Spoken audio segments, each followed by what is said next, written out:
तू तो सिंध भी पहुंची थी, तुझे तो बेचा भी गया था, अल्लाह माफ़ करे। ये आपकी अपनी सगी माँ के अल्फाज हैं। जी, मुझे नहीं पता था, वो दिन मेरा लिए बदतरीन दिन होगा। मैं सिंध पहुंच गई थी, 4.5 लाख रुपए में बेचा गया था मुझे। Are you educated or not? Yeah, Alhamdulillah, I am an educated person. Everyone say to me that you are not a BA. मगर बात ये कि यहाँ के जितने लोग हैं ना, they say to me that you look like a BA girl, you look like a MA girl. हमारा पाकिस्तान, प्यारा पाकिस्तान। सब्सक्राइब कीजिए, लाइक कीजिए। नया पाकिस्तान। अस्सलाम वालेकुम नाज़रीन, नया पाकिस्तान के साथ मैं हूँ आपकी होस्ट हिफ्ज़ा ताहिर। एक दफ़ा फिर से हाजिर खिदमत हूँ आपके लिए एक ऐसी दिल दहलाने वाली कहानी लेके कि सोचने और समझने की बात इस कहानी में ये है कि आया क्या आपके अपने ही घर वाले आपके दुश्मन हो सकते हैं? इतने बेरहम कि आपके अपने घर की बेटी घर छोड़ के जाती है और आप लोग उसका पीछा भी नहीं करते और आपकी अपनी ही वजह से वो आपके घर से जाती है। एक शहर छोड़ के दूसरे शहर आने वाली शाहीन आज मेरे साथ मौजूद है, जो कि लाहौर की सड़कों पे गजरे बेचती हुई नज़र आती हैं, मारी नज़र आती हैं। ना इनका कोई ठिकाना है, ना कोई घर है, ना कोई छत है और ना कोई सहारा है। तो आइए देखते हैं अपनी मदद आपके तहत किस तरह से अपनी ज़िंदगी गुजार रही हैं। अस्सलाम वालेकुम। वालेकुम अस्सलाम। क्या हाल चाल है?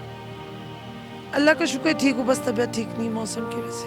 मुझे ये बताएं, आप इस्लामाबाद में रहती थी और अब आप लाहौर की सड़कों पे गजरे फरोख्त कर रही हैं, तो ऐसा क्या हुआ कि आप वहाँ से यहाँ आ गई? फैमिली से निकलने का कोई शौक नहीं था मुझे। Obviously I am doing a job. मैं एक स्कूल में जॉब करती थी, प्ले ग्रुप के बच्चे थे जिनको मैं पढ़ाती थी, दी एजुकेटर्स में। कोई कभी ज़िंदगी में लाइफ में नहीं सोचा था। मैंने कहा लाइफ अब सेटल हो गई, शाइन अब जॉब कर रही है, सुकून था। इंसान को ना पिटाई लग जाती है, डंडे लग जाते हैं, जूते लग जाते हैं, वो तकलीफ़ वक्ती होती है। आज बता रही हूँ सबको, वैसे भी पहले भी बोला मैंने कि वो तकलीफ़ वक्ती होती है, क्योंकि जो बातें होती है ना वो इंसान को अंदर तक चीर देती हैं। कौन सी बातें थीं, ऐसी कौन सी तकलीफ़ें हैं जिनको फेस करके आज आप मजबूर हो गई कि अपना घर छोड़ के, अपने घर वाले छोड़ के आप यहाँ पे आ गई? आज मेरे घर वालों ने भी मुझे छोड़ दिया। मेरी अपनी जो बात मैं पब्लिक के सामने, जो पुलिस वालों के सामने नहीं लाना चाही थी, इंसान डूब के मर जाता है, खास तौर पर औरत, अगर उसके मुंह से बात भी निकले। मेरी माँ ने आके यहाँ पे आई है, मेरी माँ मेरी फैमिली आई, जब मुझे लेके जाए तो पुलिस वाले के सामने कहती तू तो सिंध भी पहुंची थी, तुझे तो बेचा भी गया था, अल्लाह माफ़ करे। ये आपकी अपनी सगी माँ के अल्फाज हैं? जी, और मैं सगी है आपकी? जी, थाने में। और जब उन्होंने ये बात की है मुझे, तो यकीन करेंगे मुझे बताना मजबूरी बन गया फिर कि पब्लिक, अगर पुलिस वाले के सामने खुल सकती है तो पब्लिक के सामने क्यों नहीं? पता तो लगना चाहिए ना भाई। वाकई आपको बेचा गया था? आपकी माँ ठीक कह रही थी? किसने बेचा आपको? ताता साहब में एक औरत थी, ताता साहब में, ये 2 बच्चे थे उसके साथ। मैं एवं ही गई थी, जाली पकड़ के, जैसे औरतें रोती हैं अपनी मन्नत वगैरह वो करती, मैं उसके चक्कर में गई थी। मुझे नहीं पता था, अल्लाह जानता, मेरा अल्लाह जानता, मुझे नहीं पता था वो दिन मेरा लिए बदतरीन दिन होगा।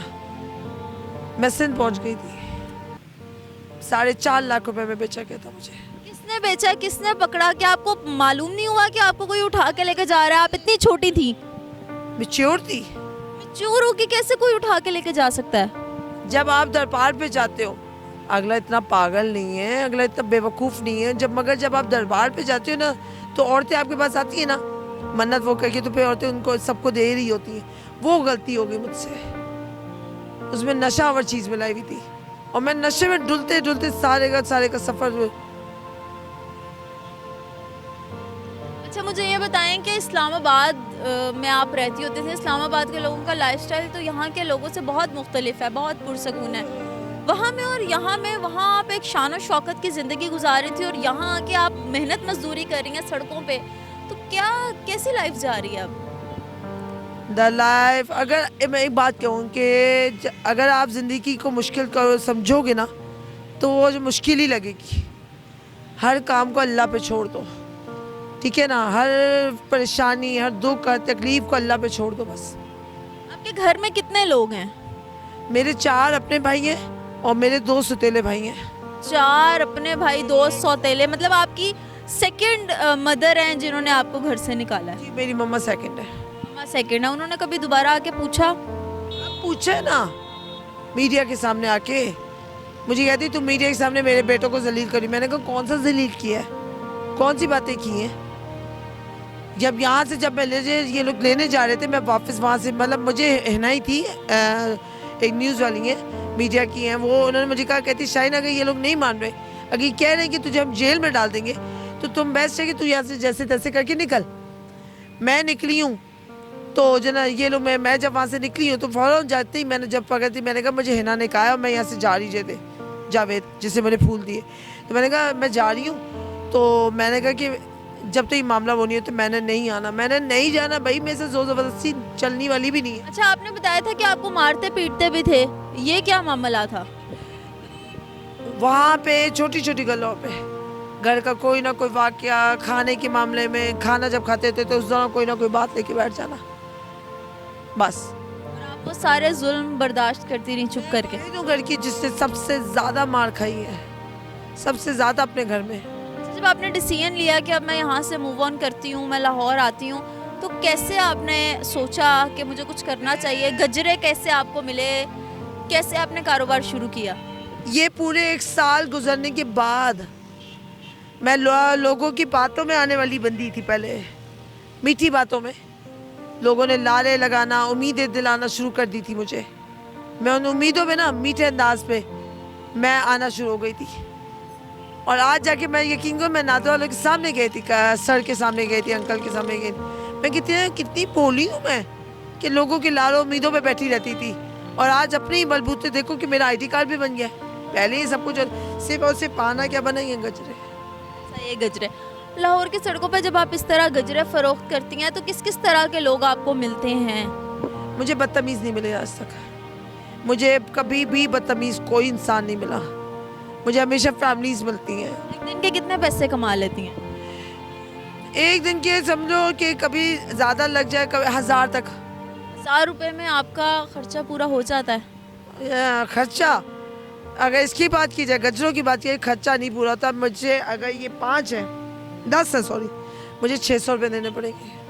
600 रुपये के 10 गजरे लेके उसको 1000 में फरोख्त करके 400 आपको बचता है। जो 400 बचता है उसके अंदर तो 2 टाइम की रोटी भी नहीं आती, तो किस तरह से गुजारा कर रही हैं? बहस की थी इनसे, मैं जाहिर सी बात है, मैं झूठी बच्ची नहीं है, मैं हर चीज़ आप लोगों को बताती, पूरी दुनिया को बताती। ये मैंने उनको कहा, मैंने कहा कि कम करें, मैंने कहा ये 600 मेरे मुताबिक ज़्यादा, मेरे पास तो खर्ची भी नहीं बचेगी। तो एकदम से कहते हैं जाना है तो कहीं और से चाके ले लो, फिर हमसे मत लो। मैंने जितनी मेहनत करी कि जब मेरे पास पैसे आते तो अल्लाह का शुक्र है कि लोगों की आदत है, लोग मुझे ऐसे नहीं देते हैं। लोगों की आदत है, मैं उनको कहती ना कि please buy one, I don't know how to hold it stick ना, मेरा ID कार्ड के लिए करी, that's time pass for me, that's my time pass. आगे क्या करना चाह रही हैं आप? क्या चाहती हैं कि आगे आपके लिए कैसी आसानी हो कि आप किसी अच्छे प्लेटफॉर्म पर बैठें और इज्जत की रोटी कमाएं? मैंने मीडिया लोग के सामने ही बात की थी, मैं समझो वो बच्चा हूँ कि जिसको जैसी भी जो भी टाइप की जॉब मिल जाए। Are you educated or not? Yeah, Alhamdulillah, I am an educated person. Everyone say to me that you are not a BA, मगर बात ये कि यहाँ के जितने लोग हैं ना, they say to me that you look like a BA girl, you look like a MA girl, because of my language. मगर the reality, जो आज मैं बताने जा रही, the reality, I only do matric. Do matric, और matric आपको पता है मैट्रिक किए हुए की वैल्यू क्या है? I know, मगर clear है मेरा मैट्रिक, मगर everyone say to me that your English is too. Your passion is rare, you know. Yeah, I know. That's why ये जो फोन था मेरे पास अभी, the guy live in London. Okay, the guy live in London, send money to Mubin. Mubin is a YouTuber, and they buy for me Techno mobile. माशाल्लाह। अच्छा, audience को क्या message देना चाहेंगी आप, या ऐसा कोई मैसेज जो आपके घर वालों तक पहुंच जाए? वो तो वैसे भी पहुंचता है, मगर ऑडियंस में सिंपल एक बात कहूँगी कि ज़िंदगी से कभी हार ना मानिएगा, कभी हार ना मानिएगा। ज़िंदगी ऐसी होती है, एक आपने देखा होगा ना ऑडियंस, कि हम रोड पे चलते जा रहे हैं, गाड़ी देखिए ना कि गाड़ी रोड कहीं जाके एंड तो होती ही नहीं है, नहीं होती ना एंड, चलती जाती।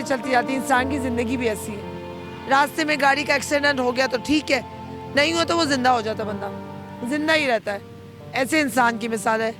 अल्लाह किसी का मोहताज ना करे आप सबको, बस अल्लाह आपकी परेशानियाँ दूर करे, अल्लाह मेरी भी परेशानियाँ दूर करे। बस ज़िंदगी से कभी हार नहीं मानिएगा, किसी पे भरोसा ना कीजिएगा, ये ज़माना बहुत ही गंदा जा रहा है। बस मोहम्मद शाहीन, हम यही चाहेंगे कि अल्लाह ताला आपकी जितनी भी मुसीबतें हैं, दुख हैं, तकलीफ़ें हैं, उनको दूर करें और जो आपका पैशन है जॉब का, अल्लाह ताला आपको कोई किसी अच्छे मुकाम पे पहुंचा दे। बिल्कुल ऐसी है कि ज़िंदगी का पहिया चलता रहना है, लोग आते रहना है, जाते रहने हैं, लेकिन नाम उन्हीं का हो जाता है जो कुछ कर जाते हैं। नाउमीदी, ऑडियंस नाउमीदी मत कीजिएगा, उम्मीद लगाए रखें, अल्लाह सारे रास्ते खोल देगा आप सबके। इसी के साथ साथ हम अपना प्रोग्राम का एंड करते हैं, फिर हाजिर होंगे एक नई कहानी के साथ। फिलहाल के लिए मुझे दीजिए इजाज़त, फीडबैक देना ना भूलिएगा। अल्लाह हाफ़िज़।